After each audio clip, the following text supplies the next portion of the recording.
Hello dear students, good morning all of you. Students, हम class 9th में chapter 8 motion पढ़ रहे हैं। तो आज की क्लास में हमारा टॉपिक रहेगा यूनिफॉर्म सर्कुलर मोशन। हमने uniform motion and non uniform motion के बारे में प्रीवियस क्लास में पढ़ चुके हैं। तो आज की क्लास में हम पढ़ेंगे नॉन यूनिफॉर्म मोशन क्या होता है, क्या इसका एग्जाम्पल रहेंगे। चलो स्टूडेंट्स स्टार्ट करते हैं। तो हमारा क्या क्वेश्चन रहेगा कि यूनिफॉर्म सर्कुलर मोशन क्या होता है। यूनिफॉर्म सर्कुलर मोशन क्या होता है। तो सबसे पहले तो हमने पढ़ा ही है कि यूनिफॉर्म मोशन के बारे में कि जो इक्वल डिस्टेंस कवर करे इक्वल इंटरवल ऑफ टाइम में, क्या इक्वल डिस्टेंस कवर करे इक्वल इंटरवल ऑफ टाइम में, उसको हम बोलते हैं यूनिफॉर्म मोशन। लेकिन ये क्या है, यूनिफॉर्म सर्कुलर मोशन। तो इसके अंदर क्या होगा कि कोई बॉडी है वो इक्वल डिस्टेंस कवर करेगी इक्वल इंटरवल ऑफ टाइम में, लेकिन जो उसका मोशन होगा वो जो उसका पाथ होगा वो सर्कुलर होगा या फिर सर्कल के टाइप का पाथ होगा। यहाँ पर मैंने आपको शो भी किया है, इस टाइप का पाथ होगा और जो इक्वल डिस्टेंस कवर करेगी कोई body equal interval of time के अंदर। When a body cover equal distance in equal interval of time in circular path. तो वही है ये कि कोई बॉडी इक्वल डिस्टेंस कवर करे, मतलब कि समान दूरी कवर करे समान समय में, और जो उसका पाथ रहेगा वो किस तरह का होगा, सर्कुलर पाथ होगा। अगर बॉडी यहाँ से चलना स्टार्ट करती है तो यहाँ पर चल के दोबारा से उसी पॉइंट पर पहुँच जाएगी, तो इस टाइप का पाथ रहेगा। तो उस मोशन को हम कहते हैं यूनिफॉर्म सर्कुलर मोशन।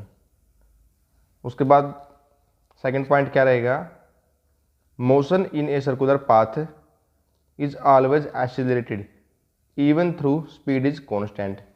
कि जो मोशन है सर्कुलर पाथ का वो हमेशा क्या रहेगा, एक्सीलरेटेड रहेगा। इसका मतलब क्या है, हमने पीछे एक्सीलरेशन के बारे में पढ़ा था, ये क्या होता है, rate of change of velocity को हम क्या बोलते हैं, एक्सीलरेशन बोलते हैं।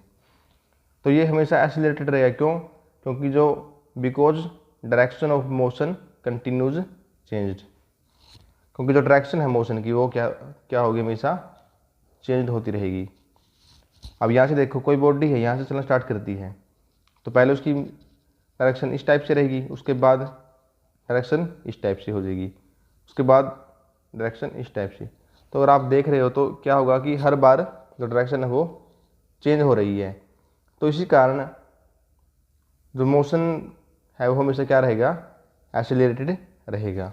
तो यही पॉइंट यहाँ कहा गया है, motion in a circular path is always accelerated because direction of motion continuously changed. क्योंकि जो डायरेक्शन है मोशन की वो हमेशा चेंज होती रहती है।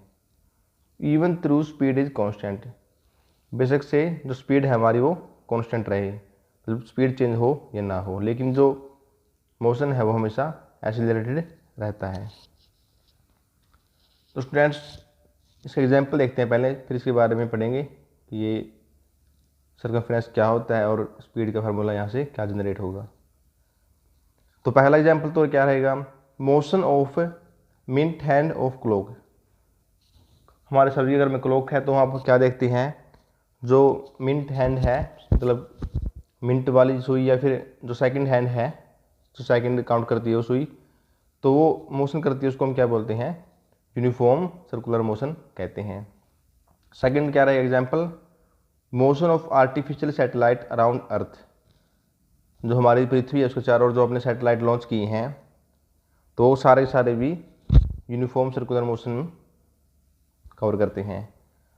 जितने भी हम कम्युनिकेशन करते हैं वो सारे सैटेलाइट के कारण ही करते हैं, और जो उनका मोशन रहता है वो भी यूनिफॉर्म सर्कुलर मोशन रहता है।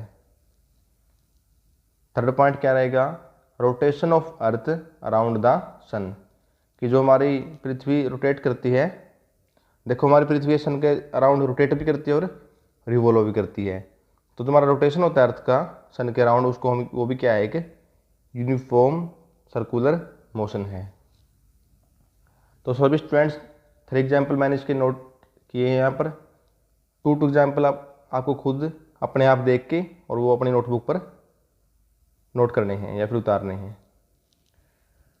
तो चलो स्टूडेंट्स, स्पीड की जो नया फार्मूला जनरेट होता है यहाँ से, उसके बारे में पढ़ते हैं।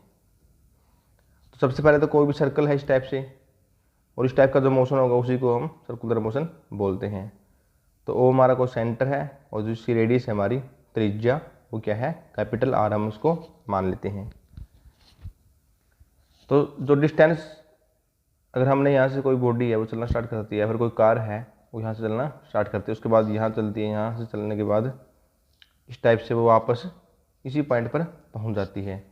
तो ये इसका क्या हो गया, टोटल डिस्टेंस इसने इतना कवर किया। तो यही सर्कमफ्रेंस ऑफ सर्कल भी होता है।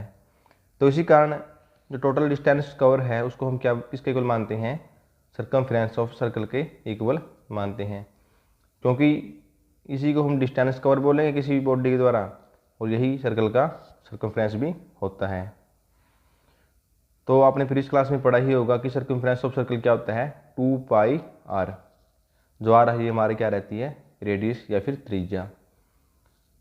तो सर्कमफ्रेंस ऑफ सर्कल क्या रहता है, 2πr, और यही हमारा क्या हो जाएगा, डिस्टेंस, क्योंकि सर्कल में या फिर यूनिफॉर्म सर्कुलर मोशन में जो डिस्टेंस कवर है वो इक्वल होता है सर्कमफ्रेंस ऑफ सर्कल की।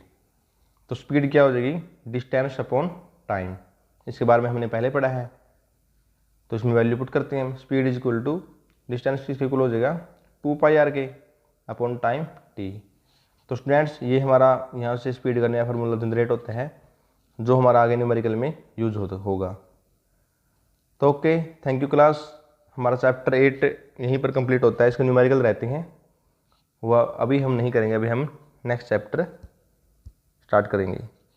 Okay, thank you all of you.